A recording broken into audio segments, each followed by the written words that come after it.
پاکستان اس وقت وجود نہیں رکھتا، یاد رکھیے گا. لیکن حدیث مبارکہ میں جب اس خطے کا ذکر کیا گیا ہے تو 4 الفاظ استعمال فرمائے گئے. سیدی رسول اللہ نے لفظ ہند استعمال فرمایا ہے. سیدی رسول اللہ کی بڑی مشہور حدیث شریف ہے جس کا مفہوم ہے کہ میں عرب ہوں لیکن عرب مجھ میں سے نہیں، میں ہند میں سے نہیں ہوں لیکن ہند مجھ میں. بڑی مشہور ماشاءاللہ خوبصورت ترین حدیث ہے. پھر ایک حدیث ہے جو آپ نے فرمایا کہ مجھے ہند کی طرف سے ٹھنڈی ہوا آتی ہے، جس پر اقبال کا مشہور شعر ہے جیسے میرے عرب کو آئی ٹھنڈی ہوا جہاں سے، میرا وطن وہی ہے، میرا وطن وہی ہے. تو ہند کی ایک اصطلاح ہے جو سیدی رسول اللہ استعمال فرماتے رہے. غزوہ ہند آپ نے استعمال فرمائی. دوسری اصطلاح جو آپ نے اس خطے کے لیے استعمال فرمائی ہے وہ سندھ ہے. ایک حدیث شریف ہے جس میں آپ نے فرمایا کہ میری فوج کے لشکر سندھ اور ہند پر حملے کریں گے. تو سندھ، محمد بن قاسم آپ کو یاد ہے وہ سندھ پر آئے تھے اور اس وقت سندھ تقریباً آدھا پاکستان تھا. محمد بن قاسم ملتان تک تشریف لائے تھے اور یہ علاقہ آپ نے فتح کیا تھا. پھر جو لفظ آپ نے اس خطے کے لیے استعمال کیا ہے وہ مشرق ہے، جنرل ایسٹ، مشرق کی جانب سے. وہاں مشرق سے آپ نے فرمایا کہ مسلمان لشکر بھی اٹھیں گے جن میں امام مہدی ہوں گے، اور آپ نے یہ بھی فرمایا کہ خوارج کا فتنہ بھی یہیں سے اٹھے گا. اور آج آپ دیکھتے ہیں کہ خوارج کا فتنہ اسی علاقے سے اٹھا ہوا ہے، پاک فوج اس کو سرکوبی کر رہی ہے. پھر آپ نے لفظ استعمال فرمایا خراسان کا. خراسان میں بھی جو حدیث مبارکہ ہیں آپ نے اس میں جو لفظ استعمال فرمایا قبل خراسان یا قبل خراسان، جس کو جو مرضی اعراب لگا لیں آپ. اعراب پہ اگر آپ اختلاف کرتے ہیں یعنی خراسان سے پہلے یا خراسان کی جانب، یہ دونوں لفظ استعمال ہوئے. اور ایک آدھ حدیث میں خراسان کا لفظ بھی استعمال ہوا. جو پاکستان کا شمالی حصہ ہے، بلوچستان سے لے کر پورا ہمارا فرنٹیئر ٹرائبل ایریا سے لے کے پورا ناردرن پاکستان، یہ بھی خراسان ہے.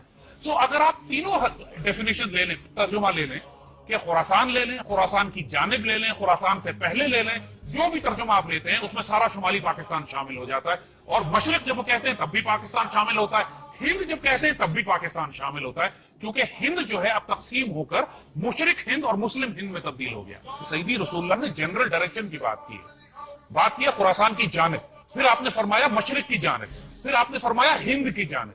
تو یہ ایک جنرل ایریا ہے، لہذا کوئی پن پوائنٹ ایریا نہیں ہے کہ یہ کہیں کہ صاحب یہ علاقہ صرف ایران میں ہے، یہ علاقہ صرف افغانستان میں ہے. یہ علاقہ پاکستان ہے. اس میں اب اس کی وجہ ہم آپ کو بتاتے ہیں کیوں کہ ہم یہ بات کر رہے ہیں کہ خراسان کی احادیث مبارکہ کو آپ غزوہ ہند کی احادیث سے الگ نہیں کر سکتے. آپ کسی صورت میں حضور صلی اللہ علیہ وسلم کی وہ احادیث مبارکہ جو سیدی رسول اللہ نے ہند کے بارے میں فرمائی ہیں ان کو، کیونکہ یہ سارا علاقہ ایک ہی ہے، ہند، مشرق اور خراسان یہ ایک پیکج ہے اور احادیث مبارکہ اس میں آپس میں جڑی ہوئی ہیں.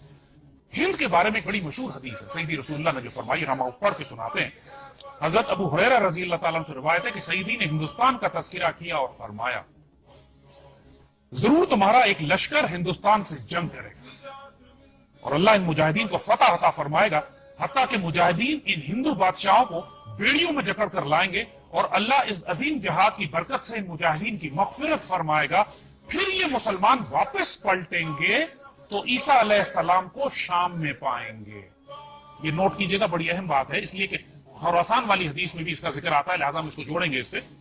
اس پر حضرت ابو ہریرہ فرماتے ہیں کہ اگر میں نے یہ غزوہ پایا، غزوہ ہند پایا، تو میں اپنا سارا مال و اسباب بیچ دوں گا اور میں اس میں شامل ہوں گا، اور جب پلٹوں گا تو میں ایک آزاد ابو ہریرہ ہوں گا جو عیسیٰ علیہ السلام کو شام میں پائے گا. اور پھر وہ حضور سے کہتے ہیں کہ سیدی کیا میں عیسیٰ علیہ السلام کو یہ بتا سکتا ہوں کہ میں آپ کا صحابی ہوں؟ حضور اس میں مسکرا پڑے، معصوم سوال تھا، حضور مسکرا پڑے، کہتے ہیں بہت مشکل، بہت مشکل.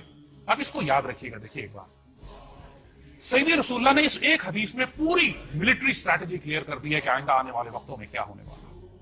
مسلمانوں کی ایک فوج ہندوستان سے جنگ کرے گی اور پوری دنیا اس بات سے واقف ہے، اس میں کسی کو ڈاؤٹ نہیں ہے کہ وہ فوج پاک فوج ہے. یہ پاکستان سیدی رسول اللہ نے اپنی نگرانی میں تیار کروایا تھا.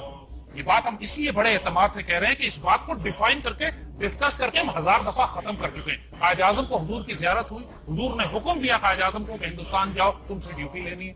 خان آف پلاد جب بلوچستان کو الگ کرنا چاہ رہے تھے